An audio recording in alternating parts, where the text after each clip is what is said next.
नमस्कार दोस्तों, कैसे हो आप सब लोग। मैं आशा करता हूँ कि आप सब बहुत अच्छे होंगे और अभी आपने अपनी पढ़ाई भी स्टार्ट कर दी होगी।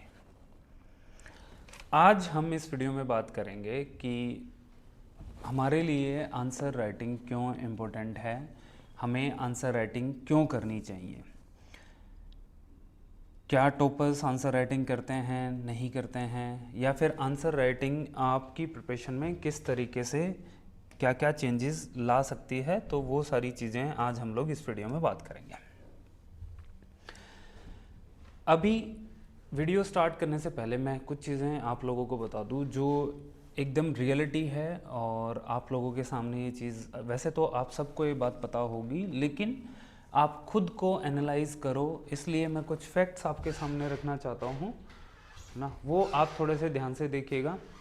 आपने जब फॉर्म आया होगा, फॉर्म फिल किया होगा, तो ये फैक्ट्स आपने न्यूज़ में भी देखे होंगे और अभी रिजल्ट भी आएगा तब भी आपको चीज़ें पता चल जाएंगी कि कितने लोगों ने फॉर्म भरा था, कितने लोगों ने प्रीलिम्स दिया, कितने लोगों ने प्रीलिम्स क्वालिफाई किया एंड देन मेंस लिखा एंड देन मेंस क्वालिफाई करके उनको इंटरव्यू देने का मौका मिला और फाइनली अब जो रिज़ल्ट आएगा वो 1096 पोस्ट पे जो रिज़ल्ट है वो आने वाला है। तो हम देखें तो ये एक फनल की तरह है बिल्कुल, कि कितने लोग स्टार्ट हुए थे और कैसे किस तरीके से फिल्टर आउट होते चले गए अलग अलग स्टेज पे। प्रीलिम्स में 6 लाख के आसपास जो लोग थे उन्होंने पेपर दिया ना, या फॉर्म तो इससे ज़्यादा भी लोग अप्लाई करते होंगे बट पेपर इतने लोगों ने दिया। उसमें से फिर आप सोचो 21,000 के आसपास, या मैं ये मानूँ कि 20,000 के आसपास जो लोग हैं वो प्रीलिम्स क्वालिफाई करके आते हैं, है ना। हो सकता है 1-2 हज़ार इधर उधर हो जाए तो उसमें वो आप देख लेना। एंड देन इसमें से जो इंटरव्यू स्टेज पे पहुंचते हैं वो इस बार 2400 के आसपास लोग हैं। एंड देन फाइनली अब जो रिजल्ट आएगा वो 1096 बच्चों का, मतलब 1100 के आसपास मान लो आप कि जो फाइनल सिलेक्शन होगा। अगर मैं इसका परसेंटेज आपको बताऊं कि सक्सेस रेट कितना है तो वो 0.18% हैं, जितने लोग भी इस एग्ज़ाम की तैयारी कर रहे हैं और फाइनल जितने लोग सिलेक्ट होते हैं 0.18%। अब इस चीज़ का आप खुद से ही अंदाज़ा लगा लीजिए कि कंपटीशन कितना टफ है और आप जो है इस एग्ज़ाम की तैयारी किस तरीके से कर रहे हो। ये ऐसा नहीं है कि ये चीज़ें आसानी से मिल जाती हैं, जी नहीं। ये पिछली बार का हमारा रिज़ल्ट है लाइब्रेरी का और ये इस बार के लाइब्रेरी के स्टूडेंट्स थे, है ना। हम आशा करते हैं कि इन लोगों का भी इस बार का बहुत अच्छा रिज़ल्ट आए। पिछली बार बहुत बच्चे सिलेक्ट हुए, एक ही लाइब्रेरी से 20 बच्चों को सर्विस मिलना हमारे लिए बहुत प्राउड वाली फीलिंग्स हैं। इन लोगों ने कोई अलग से चीज़ें नहीं की थी, मैंने वो डेटा इसलिए बताया आपको। आप सोचो कि उन 1000 लोगों में जो लास्ट टाइम 1000 के आसपास ही सीट थी, उनमें से 20 लोग तो सिर्फ टेस्ट सीरीज़ की लाइब्रेरी प्रोग्राम से थे।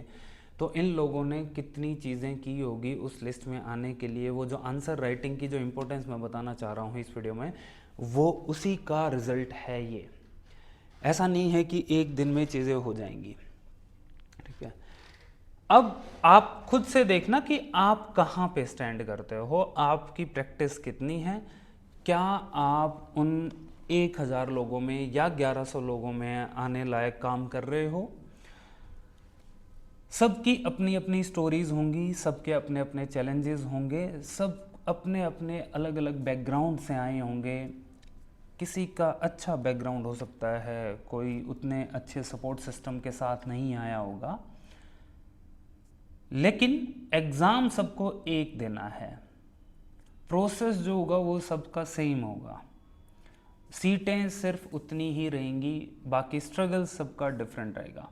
तो आप अपने स्ट्रगल के बारे में ज़्यादा बेहतर जानते हैं। आप जानते हैं कि इन 6 लाख लोगों में से क्या आप फिल्टर आउट होके उन 1100 या 1000 लोगों में आ जाएंगे, और उस नंबर में आने के लिए या फिर उस पीडीएफ में अपना नाम देखने के लिए आप लोग कितनी मेहनत कर रहे हो, ये आप ही जानते हैं। या जहाँ पे भी आप एनरोल होंगे वहाँ पे चीज़ें आपके रिजल्ट के थ्रू चीज़ें पता चल रही होंगी। तो अभी हम लोग इस वीडियो में देख लेते हैं कि मेंस जो है वो आंसर राइटिंग के बलबूते पे बिल्कुल चेंज किया जा सकता है। जो प्रिपरेशन का जो तरीका है वो अपना बदला जा सकता है। Mains is not all about reading कि आप बार बार चीज़ों को पढ़ रहे हो, जब तक आप चीज़ें लिखोगे नहीं तब तक पॉसिबल नहीं है। आप सोचो, आप प्रीलिम्स क्वालिफाई करके गए, प्रीलिम्स तो सिर्फ क्वालिफाइंग पेपर है ना एक तरीके से, इसके मार्क्स तो कहीं पे भी आपका जो फाइनल मेरिट लिस्ट आती है उसमें तो कोई कंट्रीब्यूशन होता ही नहीं है इसका, है ना। लेकिन आप देखो, आउट ऑफ 900 मार्क्स 800 मार्क्स जो होते हैं वो आपको लिखने हैं। You have to write, you have to express in your words. जब तक आप लिखोगे नहीं तब तक कैसे चीजें होंगी। आपने सब कुछ पढ़ लिया लेकिन पेन उठा के आपको लिखना पड़ेगा, और लिखना कितने हैं, 800 नंबर तो आपके सिर्फ लिखने के हैं। तो आप सोच सकते हो इसमें कितनी ज़्यादा इम्पोर्टेंस आपकी मेंस में आंसर राइटिंग की बढ़ जाती है या मेंस की बढ़ जाती है।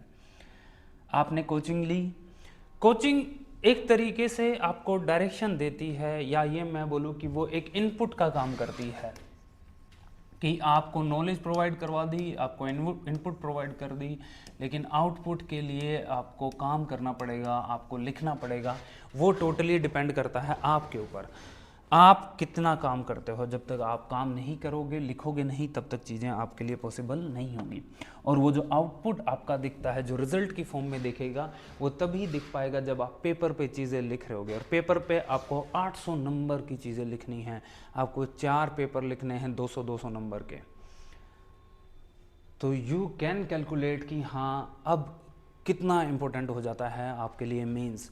और अभी पैटर्न भी चेंज हुआ है, सिलेबस भी चेंज हुआ है, कुछ टॉपिक्स ऐड हुए हैं, कुछ टॉपिक्स हटे हैं, उनके नोट्स आपको निकाल के लेके आने हैं, उनका मटेरियल आपको लेना है। तो ये अब देखते हैं कि आंसर राइटिंग और क्यों इम्पोर्टेंट है। आंसर राइटिंग हेल्प करती है कि आप अपने पेपर में टाइम को मैनेज कर पाएँ। टाइम मैनेजमेंट सबसे इम्पोर्टेंट चीज़ हो जाती है जब आप किसी भी कंपटीशन में बैठते हो और आपको पता है कि आपके साइड की सीट पे बैठने वाला बच्चा भी चीज़ें उतने ही टाइम में लिख रहा है और वो ज़्यादा बेहतर लिख रहा है, तो आपको भी उसी के अकॉर्डिंग चीज़ें करनी पड़ती हैं। आपके लिए भी टाइम उतना ही है, आपके लिए भी नोट्स उसी तरीके के आपके पास होंगे। तो हम देखते हैं कि आंसर राइटिंग में टाइम इम्पोर्टेंट क्यों हो जाता है हमारे लिए। आप देखोगे तो हमारे पास कितने हैं, 3 घंटे ही हैं सबके पास। ये टाइम सबके लिए बराबर होगा। सबको 34 क्वेश्चन लिखने हैं, चाहे मैं पेपर 1 की बात कर लूँ, चाहे 2 की बात कर लूँ, और चाहे 3 की बात कर लूँ। तीनों में हमें 34 क्वेश्चन ही लिखने हैं। जो 28 क्वेश्चन हैं वो हमारे 5 नंबर वाले होंगे, जो हमें 50 वर्ड्स में लिखने होंगे। और जो हमारे 6 क्वेश्चन हैं वो हमारे 10 नंबर वाले क्वेश्चन हैं, जो हमें 150 वर्ड्स में लिखने होंगे। तो अगर मैं आपको टाइम का बताऊं कि आपको एक क्वेश्चन में कितना टाइम लगेगा, तो आप अगर 5 नंबर वाला क्वेश्चन जो है वो एक क्वेश्चन 4 मिनट में लिखते हो, तो 28 क्वेश्चन आपको टोटल 112 मिनट में लिखने पड़ेंगे। 112 मिनट में आप लिखोगे। इसके बाद आप देखोगे कि जो 6 क्वेश्चन हैं, जो कि 10 नंबर वाले क्वेश्चन हैं, वो अगर आप एक क्वेश्चन 11 मिनट में लिखते हो, तब आप 66 मिनट्स आपको मिलते हैं 10 नंबर वाले क्वेश्चन लिखने के लिए। तो टोटल जब आप देखते हो तो आपके पास ये 178 मिनट्स हैं आपके पास, जो आपको पेपर अटेम्प्ट करना है पूरा। आपको सारे के सारे क्वेश्चन इन 78 मिनट्स में लिखने होंगे, जिसमें आप एक 5 नंबर वाला क्वेश्चन 4 मिनट में आपको फिनिश करना है। 10 नंबर वाला क्वेश्चन आप 11 मिनट में आपको फिनिश करना ही पड़ेगा। तब जाके आप अपना पेपर पूरा कर पाएंगे, ये 34 क्वेश्चन लिख पाएंगे।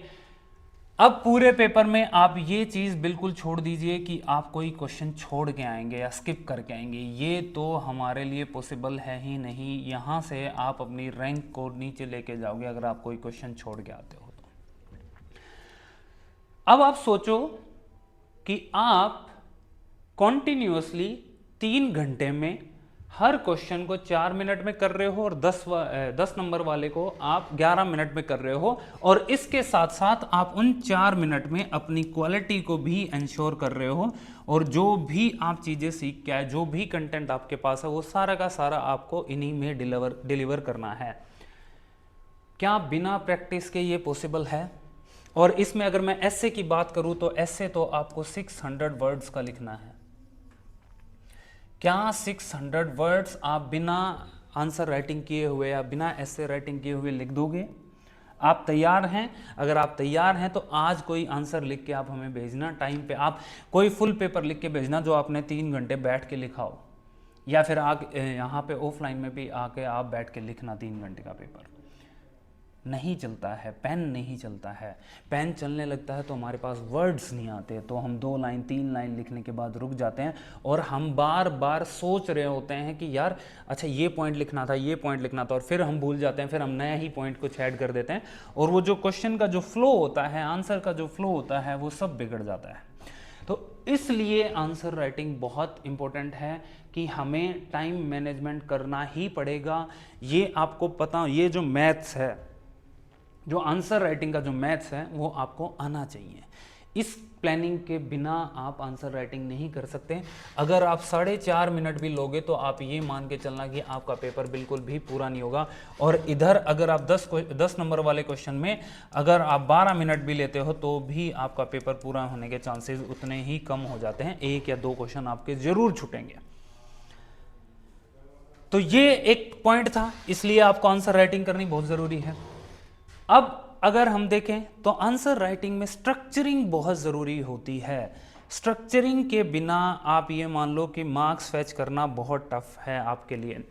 अब आपको 10 नंबर वाले क्वेश्चन 150 वर्ड्स में लिखने हैं, तो अब आपके लिए इंट्रोडक्शन, बॉडी, कंक्लूजन, इनका स्कोप है। आपको बेहतर इंट्रोडक्शन लिखना पड़ेगा, बॉडी को ब्रेक करके कि किस तरीके से आपको पॉइंट्स बनाने हैं। जो फर्स्ट पार्ट क्वेश्चन का पूछा गया है उसको कितना स्पेस देना है, सेकंड पार्ट है उसको कितना स्पेस देना है, कंक्लूजन में कौन सी ऐसी चीज़ लिखनी है जो पूरे क्वेश्चन को इंटरलिंक कर दे और एंड कर दे या सम अप कर दे। तो ये बिना स्ट्रक्चरिंग के नहीं हो सकता। ये स्ट्रक्चर आपको बनाना ही पड़ेगा, तभी आप एग्जाम में फोकस कर पाते हो। आपको पता होता है कि हाँ यार, इस तरीके का क्वेश्चन आपसे पूछा गया है, तो इस तरीके के क्वेश्चन में आप ऐसा तो इंट्रो बनाओगे, इस तरीके से पॉइंट्स ब्रेक करोगे बॉडी में, और फिर आप ऐसे कंक्लूड कर दोगे। ये आपका जब आप प्रैक्टिस करते हो तो दिमाग में सेट हो जाती हैं चीज़ें, क्योंकि आप बार बार लिख रहे होते हो। तो आपको वहाँ पे बैठ के ये नहीं सोचना है कि अगर इंडियन पॉलिटी का कोई क्वेश्चन आया है तो उसमें को मैं करंट अफेयर से अटैच करूँ, या फिर मैं कॉन्स्टिट्यूशन की कोई डेफिनेशन से लिखूँ, या फिर मैं कोई आर्टिकल से स्टार्ट करूँ, क्या लिखूँ इसमें, या कोई सुप्रीम कोर्ट का जजमेंट लिखूँ। ये सोचने की ज़रूरत नहीं होती। वो जब आप प्रैक्टिस करते हो तो आप जैसे ही क्वेश्चन पढ़ते हो आपको पता रहता है कि हाँ कैसे मेरे को शुरू करना है। आप जो बॉडी में जो पॉइंट्स बनाते हो, आपको पता है कि पॉइंट लिख दिया है तो मुझे इस पॉइंट में ये एग्जाम्पल लिखना है, एग्जाम्पल से उस पॉइंट को जस्टिफाई करना है, वरना खाली उस पॉइंट का या सब हेडिंग का कोई मतलब नहीं है जब तक आप एग्जाम्पल के थ्रू उसको जस्टिफाई नहीं करते हो। आपको पता रहेगा कि हाँ कंक्लूजन में कहाँ पे मुझे SDGs का वो रिस्पॉन्स देना है, कहाँ पे हमें बताना है, जिक्र करना है इन चीज़ों का, ये देखना है कि हाँ यहाँ पे मैं कौन सी चीज़ें लिखूँ। वो तभी आएगा जब आप उतनी प्रैक्टिस करके गए हुए होते हो, वरना बिना प्रैक्टिस के आप स्ट्रक्चरिंग नहीं कर सकते।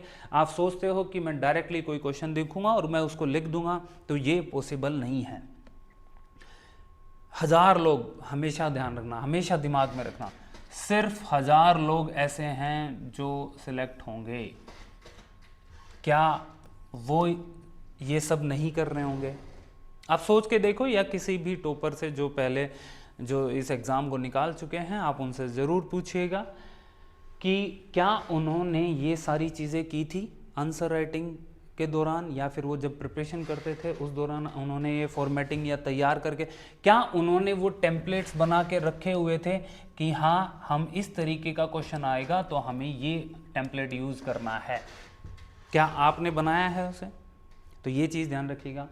फिर आप देखोगे कि आपके आंसर्स में क्वालिटी कैसे आएगी जब आप जो क्वेश्चन में कीवर्ड्स दिए हुए हैं उन कीवर्ड्स को डिकोड करते हो, आप देखते हो कि हाँ मुझे इस क्वेश्चन के अकॉर्डिंग क्या डिमांड है, मुझे कौन से ऐसे शब्द यूज़ करने हैं कि जिससे मुझे मार्क्स मिल जाए या मेरा आंसर दूसरे स्टूडेंट से बेटर हो जाए। तो वो आपको डिस्कस करना पड़ेगा, इसमें आपको बताना पड़ेगा कि क्वेश्चन में जो वर्ड दिए हुए हैं वो क्या पूछना चाह रहे हैं, क्या वो क्रिटिकली एनालाइज करवाना चाह रहे हैं या फिर आपसे पूछना चाह रहे हैं कि इस क्वेश्चन को एग्जामिन करो या इवेलुएट करने के लिए बोल रहे हैं या फिर किसी वर्ड को डिफाइन करने के लिए बोला है। ये हर शब्द का अपना अपना मतलब होता है। ऐसा नहीं होता कि हमें जो आता है हम वही चीज़ इसमें लिख दें। डिफाइन करने का अलग मतलब है, क्रिटिकली एग्जामिन करना है, क्रिटिकली एनालाइज करना है, ये अलग चीज़ें हैं, और एनालाइज करना अलग चीज़ें हैं। तो ये तभी हो पाएगा जब आपने different types of questions attempt किए होंगे अपनी प्रैक्टिस के दौरान या अपनी प्रिपरेशन के दौरान। वरना हम सीधे जाके जहाँ पे डिफाइन लिखा होगा, एनालाइज, डिस्कस, कमेंट, ये हम हर आंसर में सिर्फ वो एक ही जवाब दे रहे होते हैं जो हमें आता है। हमें कोई मतलब नहीं है कि सवाल में कौन सा शब्द ऐसा है जो यूज़ किया गया है।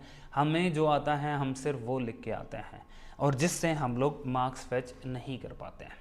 तो इसलिए आपका आंसर राइटिंग बहुत इंपॉर्टेंट हो जाता है, क्योंकि जब भी आप आंसर राइटिंग करते हो तो आप लिखते हो, लिखोगे तो आपके जो वोकैब है वो इम्प्रूव होती है, आपके वर्ड्स आपको ध्यान आते हैं, आपको पता होगा कि कौन सा शब्द कहाँ पे लिखना है। वो बिना प्रैक्टिस के पॉसिबल नहीं होता है। तो इसलिए ये एक और फैक्टर है कि आपको आंसर राइटिंग करनी चाहिए।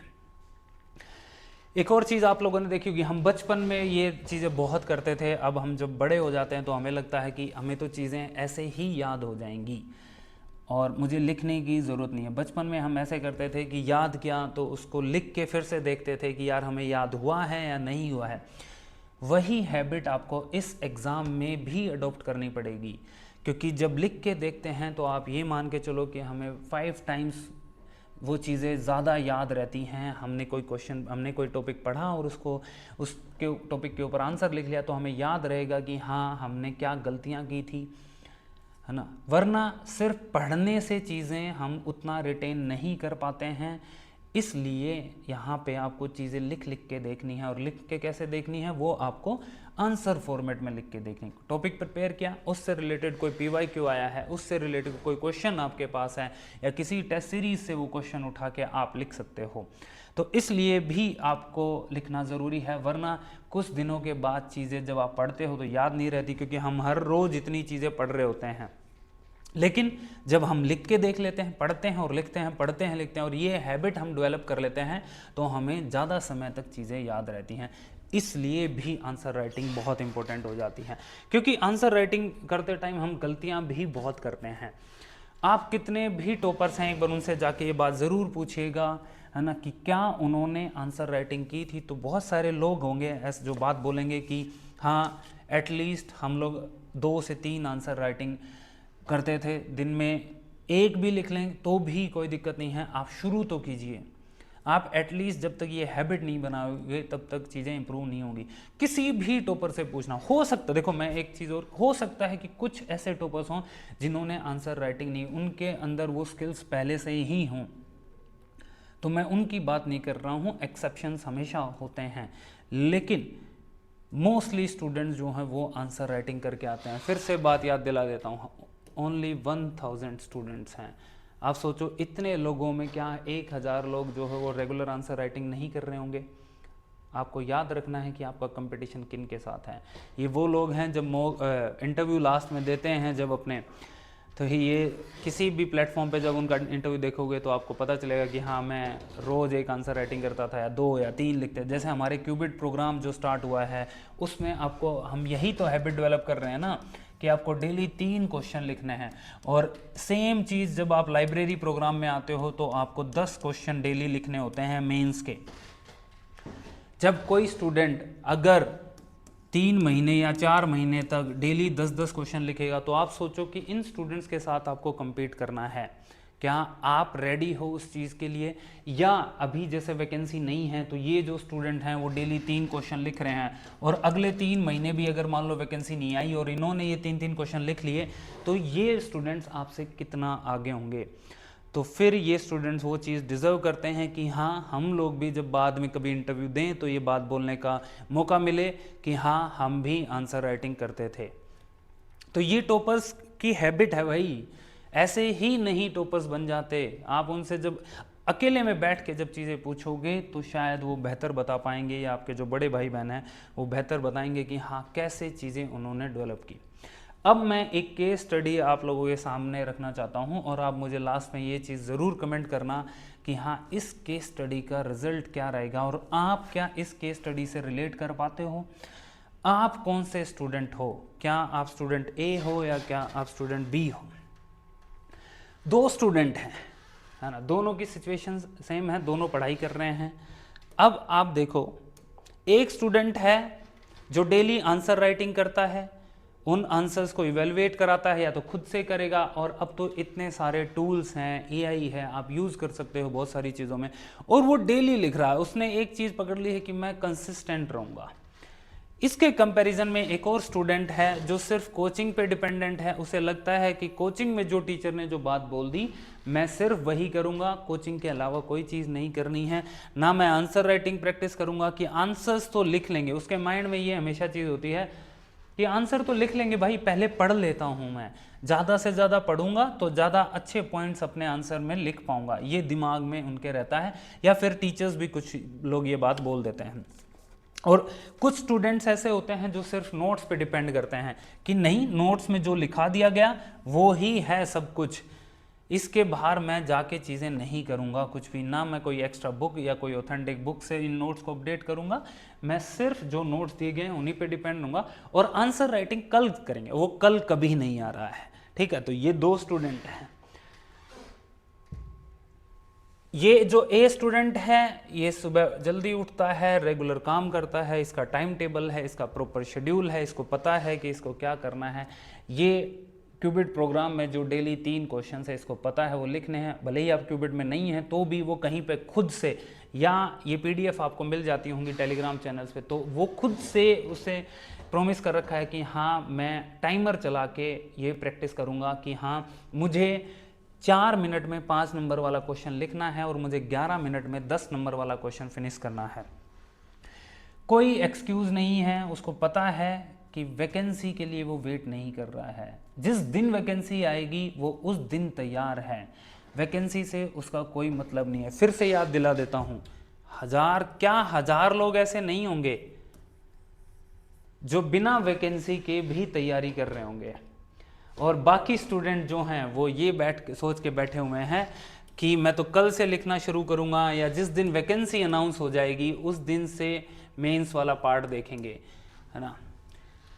बाकी क्या कि यार कोचिंग में जाके क्लासेस ले ली या मैराथन क्लासेस ले ली, या फिर मैंने हेडफोन लगाया और मैं तो सुन लेता हूँ, पहले 100 घंटे की क्लासेस पूरी कर लेता हूँ, है ना। घर जाके वो नोट्स रख दिए, उन्हें देखना नहीं है बार बार, या उनमें जो ऑथेंटिक बुक्स हैं वहाँ से चीज़ें अपडेट नहीं करनी, ठीक है। देखते जाना कि हाँ, आप कौन से स्टूडेंट हैं, आप खुद से भी रिलेट कर सकते हो। एक जो ए स्टूडेंट है वो ये मानता है कि कोचिंग जो है वो एक टूल है, वो ही, ऐसा नहीं है कि वही बाइबल है, वही गीता है, वही कुरान है कि हाँ यार इन्होंने जो बता दिया वही सब कुछ है। नहीं, वो इनको रेगुलर अपडेट कर रहा है, वो किताबें पढ़ रहा है कि हाँ किस तरीके का क्वेश्चन पूछा गया, क्या वो इन नोट से चीज़ें हुई, वो खुद से क्वेश्चन ढूंढता है, वो देखता है कि हाँ मैं कोई और एक्स्ट्रा क्वेश्चन भी तो देख सकता हूँ कि हाँ इस टॉपिक से इस तरीके का क्वेश्चन भी बन सकता है। वो जो टीचर एक डायरेक्शन देने वाला आदमी है, टीचर ने जो बता दिया उसके अकॉर्डिंग चल रहा है, लेकिन वो खुद से चीज़ें कर रहा है। उसे पता है कि मैं, टीचर की भी एक लिमिट है और उस लिमिट के बाहर टीचर्स नहीं जा सकते हैं, वो आपको एक लेवल तक ही सपोर्ट कर सकते हैं। करना आपको है, आप डिफाइन करोगे आपकी अपनी मेहनत। लेकिन वहीं पे बी स्टूडेंट कहता है नहीं, जो कोचिंग के नोट्स हैं वही मेरे लिए सब कुछ हैं, सर ने अगर ये टॉपिक नहीं बताया है तो इसका मतलब ये इंपॉर्टेंट नहीं होगा। भले ही उन सर ने मेंस के सिलेबस के अकॉर्डिंग वो चीज़ें छोड़ दी होंगी, वो कराए ही नहीं होंगे कुछ टॉपिक, तो उसे लगता होगा कि नहीं यार ये तो करने की ज़रूरत ही नहीं है, टीचर ने कराया ही नहीं है।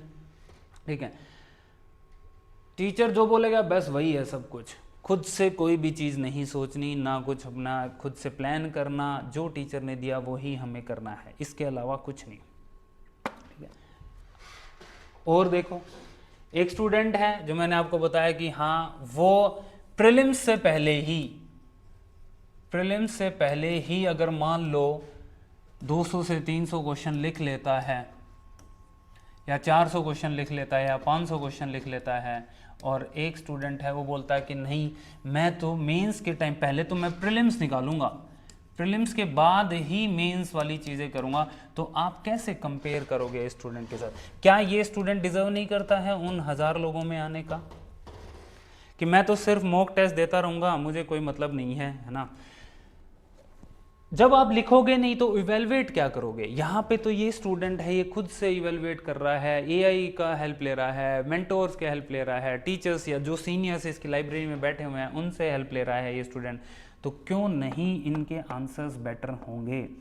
ये मॉडल आंसर जो मिलता है उसको पढ़ता है, उसको कंपेयर करता है कि कौन सा ऐसा पॉइंट था जो मैंने मिस कर दिया, मेरे आंसर्स में ये चीज़ आनी चाहिए थी, क्या मेरे कंक्लूजन में वो कंक्लूजन विजनरी दिख रहा है, क्या वो वे फॉरवर्ड आपको नज़र आ रहा है जो मॉडल आंसर में था, या जो इस क्वेश्चन की डिमांड थी? बी स्टूडेंट को कोई फ़र्क ही नहीं पड़ता, उसे लगता है कि यार जब टाइम आएगा तब तो करेंगे ना, अभी क्यों करना है, अभी ये चीज़ों पे ध्यान ही नहीं देना, है ना? तो आप सोचो, इसको तो यही आइडेंटिफाई नहीं होगा ना कि प्रॉब्लम क्या है, प्रिपरेशन में एग्जैक्टली रिजल्ट में कन्वर्जन क्यों नहीं हो रहा, तो ये तब तो पता चलेगा ना जब आप चीज़ें करोगे, है ना? क्योंकि ए में बहुत पॉसिबिलिटी है कि उन्हें अपनी दिक्कतें, अपनी समस्याएं, अपने प्रॉब्लम्स जो उसके आंसर राइटिंग में आ रहे हैं, जो सिलेबस को कवर करने में आ रहे हैं, वो उन्हें पता चलती रहेंगी और वो उनको करेक्ट करता रहेगा सीनियर्स की हेल्प से, टीचर्स की हेल्प से, मेंटोर्स की हेल्प से। लेकिन यहाँ तो कोई केस है नहीं, यहाँ तो चीज़ें ऐसी लग रही है ना कि हाँ यार मतलब चीज़ें हो जाएंगी, बाद में चीज़ें देख लेंगे। फिर आप देखोगे कि ये स्टूडेंट इधर डेली प्रैक्टिस कर रहा है, ये क्वेश्चंस लिख रहा है ना, रेगुलर क्वेश्चन लिखे वीक में और फिर वीकेंड पे जाके पेपर भी लिख दिया, है ना, और उसको रिव्यू भी कर लिया, वीडियो डिस्कशन भी देख लिया। एक स्टूडेंट तो ये सारी चीज़ें करता हुआ रहा है और एक को कोई फ़र्क ही नहीं पड़ रहा है कि हाँ देखेंगे यार अभी तो प्रीलिम्स वाली चीज़ें करते रहते हैं। और प्रीलिम्स में भी जैसे हमारे क्यूबिट प्रोग्राम में डेली 50 क्वेश्चन आते हैं कि वो ही कर लिए जाए, नहीं वो भी नहीं करने हैं, हम अलग से ही चीज़ें देखेंगे।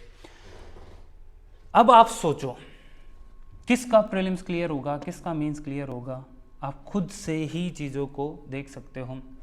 अगर मान लेते हैं इनका भी प्रीलिम्स क्लियर हो जाता है, दोनों का प्रीलिम्स क्लियर हो गया, तो आपको क्या लगता है कि कौन सा स्टूडेंट ज़्यादा कॉन्फिडेंट होगा, कौन सा स्टूडेंट ऐसा होगा जिसका सिलेबस जो है वो प्रॉपर कंप्लीट होगा, या कंप्लीट नहीं होगा तो बहुत सारी चीज़ें जो उन्होंने पहले ही कवर कर ली होंगी? आप खुद से सोचो किस स्टूडेंट का फाइनल रिजल्ट आएगा, और आप अपने आप को रिलेट कर पा रहे हो कि क्या आप स्टूडेंट ए हो या स्टूडेंट बी हो, आप कौन से स्टूडेंट हो? क्या ए स्टूडेंट जो सारी चीज़ें करता हुआ आ रहा है, जिसे पता है कि उसने प्रीलिम्स के भी टेस्ट लगाए हैं, मेंस के भी टेस्ट लगाए, मेंस की आंसर राइटिंग भी कर ली और बाकी चीज़ें भी करने का इसके पास टाइम है, और एक जो स्टूडेंट है जो सिर्फ कोचिंग पे डिपेंडेंट है, जिसने खुद से कोई भी चीज़ नहीं करनी, और इवन कोचिंग में भी जो चीज़ें होती हैं, मैं ये नहीं कह रहा कोचिंग ख़राब है, कोचिंग में भी जो चीज़ें हैं वो भी नहीं करनी, तो फिर वो जो 1000 स्टूडेंट हैं उनमें आने के चांसेस किसके हैं? आप बताओ, आप कमेंट करो कि आप ए हो या बी हो। आप लोगों को लगता होगा ना कि हाँ चीज़ें ऐसे ही हो जाती हैं। इंटरव्यू प्रोग्राम के ये हमारे फ़ोटोज़ हैं, आप लोगों ने वीडियोस भी देखे होंगे। इतने सारे स्टूडेंट्स इंटरव्यू के लिए यहाँ पे डेली डिस्कशन में आते थे। ये आप सोचो स्टेज पे आके इतने सारे स्टूडेंट्स के सामने बोलना, और फिर ये स्टूडेंट्स आपसे क्वेश्चन करते हैं, लोग इंटरव्यू के नाम पे क्लेम करते हैं कि हाँ हमारे सिलेक्शंस हैं। तेज सिविल्स एक ऐसा इंस्टीट्यूट है जो आपको मौका देता है कि आप आओ सबके सामने बोलो। मॉक में 20 मिनट में हम कुछ नहीं कर सकते, हम क्या कोई भी कुछ नहीं कर सकते, भले ही आरपीएससी के मेंबर्स आपके सामने बैठे हों वहाँ पे। मॉक में हम कोई ऐसी गुट्टी मिला के पिला नहीं सकते कि आपका सिलेक्शन होगा। मॉक में अच्छे कैमरे लगा दिए, अच्छे सोफे लगा दिए, अच्छे टेबल्स लगा दिए, है ना, बड़े बड़े नामी लोगों को बुला दिया, स्टूडेंट से बोला नहीं जा रहा है। उसे कभी जीवन में प्लेटफॉर्म नहीं मिला कि वो अपनी बात को रख पाए, वो अपने आप को इंट्रोड्यूस कर पाए कि मैं कौन हूँ, मैं क्यों बनना चाहता हूँ। एक्सप्लेन नहीं कर पाते बच्चे। यहाँ जब खड़े होते हैं ना इस पोडियम पे, आवाज़ नहीं निकलती। और ये स्टूडेंट जब आएंगे रिजल्ट के बाद, तब हम इनके इंटरव्यूज़ लेंगे तो बताएंगे कि हाँ इन्होंने कैसे चीज़ें की। आप सोचो इतने बच्चों के सामने ना हवा टाइट हो जाती है भाई, नहीं निकलती आवाज़ लोगों की। ऐसे प्रैक्टिस होती है, ऐसे मेहनत कराते हैं तेज सिविल्स में हर प्रोग्राम में, चाहे वो क्यूबिट हो। और अभी जैसे हम लोगों का मेंस का क्यूबिट भी स्टार्ट होगा जल्दी ही। हम 17 तारीख के बाद अपना मेंस का क्यूबिट भी स्टार्ट करेंगे, जिसमें डेली आंसर राइटिंग होगी। और अभी भी एक प्रोग्राम स्टार्ट हुआ है 13 तारीख से, इसमें अभी एथिक्स चल रहा है। तो एथिक्स के डेली 3-3 क्वेश्चंस हैं जो आप लोगों को लिखने को मिल रहे हैं सिलेबस के अकॉर्डिंग। हर दिन का सिलेबस डिवाइड किया हुआ है और फिर संडे को आपको फाइनल टेस्ट है। अब सोचो ना कि जो स्टूडेंट ये सब मेहनत करके आते हैं, अब कोई जो स्टूडेंट ये सोचता होगा कि मैं तो डायरेक्टली जाके सीधा इंटरव्यू दे दूंगा, मुझे ज़रूरत नहीं है। हो सकता है आपको ज़रूरत ना हो, आप इतने एलीट स्कूल से हैं, इतने एलीट बैकग्राउंड से है कि आपने बचपन में वो करिकुलम एक्टिविटीज़ आपने करके आए हो कि आपको इस तरीके की एक्टिविटीज़ की ज़रूरत नहीं है। आप बहुत चीज़ों को कॉन्फिडेंस के साथ एक्सप्लेन कर सकते हो, आपने न्यूज़पेपर रेगुलर पढ़ा हुआ है, आपने बुक्स पढ़ी हुई हैं, तो ज़रूरत नहीं है, हो सकता है। लेकिन मोस्टली स्टूडेंट ना यार, मतलब अपने जैसे लोग हैं, मिडिल क्लास से आते हैं या लोअर क्लास से आते हैं, जिन्हें एक्सपोज़र नहीं मिलता है। तेज सिविल्स वो एक्सपोज़र देता है आपको कि आप आओ मेहनत करो। कभी किसी को कोई मनाही नहीं है। लेकिन भाई सच में इन लोगों ने बहुत मेहनत की है। आप देखना इन लोगों में इतना ट्रांसफॉर्मेशन आ जाता है ना, 2-3 महीने जब ये प्रैक्टिस करते हैं, रेगुलर आके बोलते हैं, एक दूसरे को ग्रिल करते हैं, बेइज्जती होती है भाई यहाँ पे है। बट वो सब जब अपने ही लोग होते हैं कि हाँ यार, वो बेइज्जती नहीं फील करते हैं, वो ऐसा नहीं होता कि हाँ बुरा लग रहा हो, सीख रहे होते हैं। आज नहीं बोल पाए ना, कोई बात नहीं, कल बोलेंगे। आज आंसर्स नहीं लिखे ना, कोई दिक्कत नहीं है, कल ट्राई करेंगे। आज वाले आंसर अच्छे नहीं गए, कल वाले हो जाएंगे। कल वाले भी बेकार लिखे गए, परसों, 5 दिन, 10 दिन, 20 दिन बाद, 20 दिन तो बाद तो वो कॉन्फिडेंस आएगा ना कि हाँ यार अब चीज़ें कर लेंगे। इसलिए रेगुलरिटी बहुत इंपॉर्टेंट है। अगर आप रेगुलर नहीं रहोगे तो चीज़ें आपके लिए बहुत टफ हो जाती हैं। आंसर राइटिंग का ये मैं आप लोगों को बताना चाहता था कि हाँ क्यों आंसर राइटिंग आपके लिए इम्पोर्टेंट है। अगर आप रेगुलर नहीं करोगे तो चीज़ें बहुत टफ हो जाएंगी। मैंने जो केस स्टडी आपको बताई कि ए स्टूडेंट और बी स्टूडेंट, आप कौन से स्टूडेंट हो वो आप जानते हो अपने बारे में, मुझे बताने की आवश्यकता नहीं है या कोई और नहीं बता सकता। तो ये था, है ना। बाकी सारी चीज़ें आप लोगों के लिए अवेलेबल हैं। तेज सिविल्स के सारे कोर्सेज स्टार्ट हो चुके हैं। अब रिज़ल्ट आएगा 17 तारीख को एंड वी आर होपिंग कि बहुत अच्छा रिज़ल्ट आ जाए। फिर इन टॉपर्स को भी आप लोगों से मिलवाएंगे, वो बताएंगे कि हाँ किस तरीके से चीज़ें हुई हैं। And we are very much confident कि रिज़ल्ट बहुत अच्छा आना है भाई, ये डाउट है ही नहीं कि हाँ रिज़ल्ट अच्छा नहीं होगा। बाकी आप लोग बहुत सपोर्ट करते हो तेज सिविल्स को। बिना रिसोर्सेज के किसी इंस्टीट्यूट या किसी प्लेटफॉर्म पे इतने सारे रिजल्ट आना टफ है, आसान नहीं है। लेकिन वो सिर्फ इन लोगों की मेहनत है भाई, है ना, सिर्फ इन लोगों की मेहनत है। ये आते हैं, ये मेहनत करते हैं, हम लोग यार बस सपोर्ट करते हैं इनको, है ना। कोई ऐसा नहीं होता कि इनको कुछ ऐसा पिलाया जाता है यहाँ पे कि हाँ यार ये बहुत अच्छे हो जाएं। बस ये प्रैक्टिस करेंगे। जब आप स्टेज पे बार बार आते हो, 1-to-1 फेस टू फेस करते हो, ग्रुप में डिस्कशंस करते हो, फिर पैनल के साथ बैठते हो, फिर आप खुद से इंटरव्यू लेते हो, जब ये बहुत सारी एक्टिविटीज़ जब आप बार बार करते हो तो चीज़ें अच्छी होती हैं। तो खाली बैठ के पढ़ना बंद करो, लिखना शुरू करो। आंसर राइटिंग बहुत इंपॉर्टेंट है इस एग्ज़ाम के लिए। नेक्स्ट वीडियो में हम ज़रूर इस चीज़ के ऊपर बात करेंगे कि आंसर राइटिंग करनी कैसे है, क्या क्या चीज़ें हैं जो एक आंसर में होनी चाहिए और आपका आंसर कैसे बेटर हो सकता है। तो आप कमेंट सेक्शन में ज़रूर बताइएगा कि आप क्या सोचते हो कि बेटर आंसर कौन सा होता है। That's all, thank you so much.